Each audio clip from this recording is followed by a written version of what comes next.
get both of those to get the next tier. And that is for the Curtis 45. Refire time. Another suppressor for the sidearm. Improved swipe speed. And knife reach. So, which I heard that this can be really good, this expanded knife reach. But if you want, I don't know if you want to spend all, a lot of skill points to try and get that. So, it all depends on what you want to go with. Athletics, we have impact damage resistance, improved shot detection, improved sprint recovery, advanced paratrooper, stealth, increased endurance, chemical damage resistance, improved resistance, or explosive resistance, excuse me, and increased health. I finally got to that towards the end of the beta, not too long before it cut off, and it gives you 20 extra points on your health. So instead of starting off with 100, you have 120. Next is close quarters. Reload speed of the close quarters gun. The SMG for it. Looks kind of good. I've seen some videos with that, and it looks alright. It really does. Improved stability. Reflex sight, so a scope basically. There's shotgun, the T195, and the SMG suppressor. It looks exactly the same as the assault suppressor. So I'm thinking I may spend some skill points in here. And at first, if you're completely new to this, you haven't played any betas, and you're really concerned about where to spend your skill points, I say go with what you think first. You can respec your character at 3,000 points, as you can see in the top right hand corner there. After 3,000 points, you can respec your character, which means it'll take all your skill points out of everything aside. You don't lose them, but then you can map them out again. So I think that was a real good idea, because if somebody's new to the game, they don't know what they want to go with. They don't know what they're gonna be best at. So I think that's a real good thing that they put in there. The electronics, acoustic locator. I can't talk. It's really, really late. I had a real hard time with Walmart trying to get this game. Yes, I said Walmart. The closest GameStop to me is like 2 hours away. And trust me, if I could, I'd get it at GameStop over Walmart, but I don't really have a choice. Explosives. God, I should have slept first. Explosive detector. Sensor jammer. And motion sensor. The most anything will ever cost in here is 5 skill points. So that could probably be good. That'll probably only be useful in probably like domination, I would assume. Maybe one of the other ones. For the marksmen, the snipers, you actually start off with a sniper rifle. You can get a 4 times scope, reload speed, 4 grip to stabilize you so you're not swaying around all the time.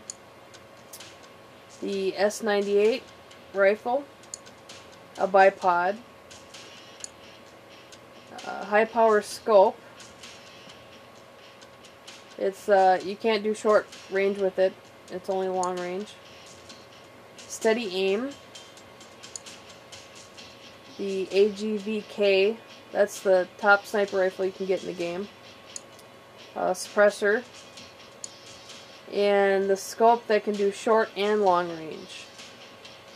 So I would imagine any sniper would be going for that. One thing I did find out was the sniping in this game is pretty much wherever you put that dot of your scope, that's where your bullet's going. There is no bullet drop in this game. You do not have to lead at all. It's exactly right where you put the dot. So, I don't know. And the class I like, heavy, reload speed, bipod, to reduce recoil, and the barrel, stabilize it basically. I never did find out if that includes when you're moving and shooting. I really don't know, because I used the foregrip when I was in the beta. Reflex sight, scope basically. Reload speed for the rocket launcher. The RPG, the second RPG in the game. And it costs 5 points. And I was really disappointed with it in the beta. The only difference between this one and the first RPG is you can lock on with it.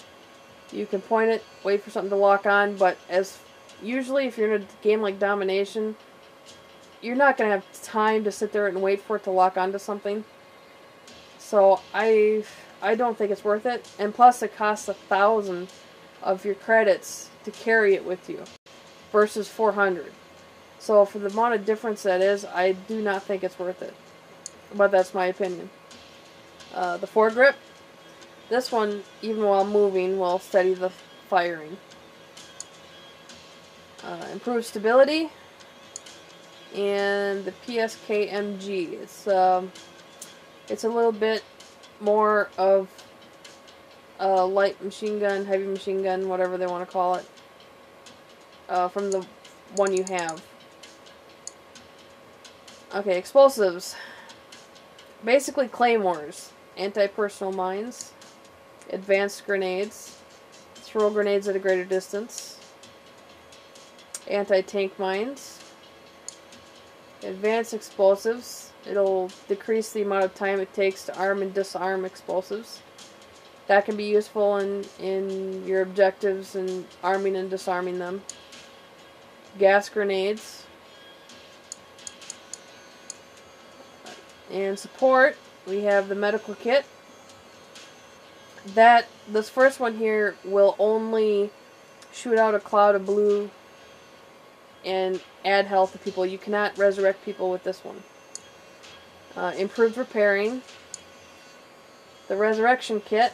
This is the one that you can, if they don't bleed out, you can revive somebody with it.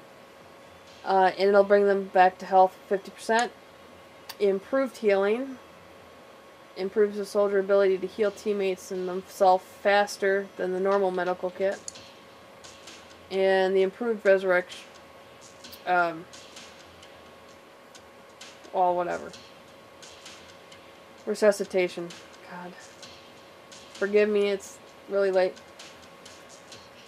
This will revive people at 100%. So that can be useful if you're planning on going the medic route. So that's the skill tree. And as you can see, there are more than 60 points to get everything. I haven't counted yet. I was going to, just to see, but I'm pretty sure that top rank 60 points, you can't get everything on here. Okay. Of course, you have your rank and your experience and everything like that.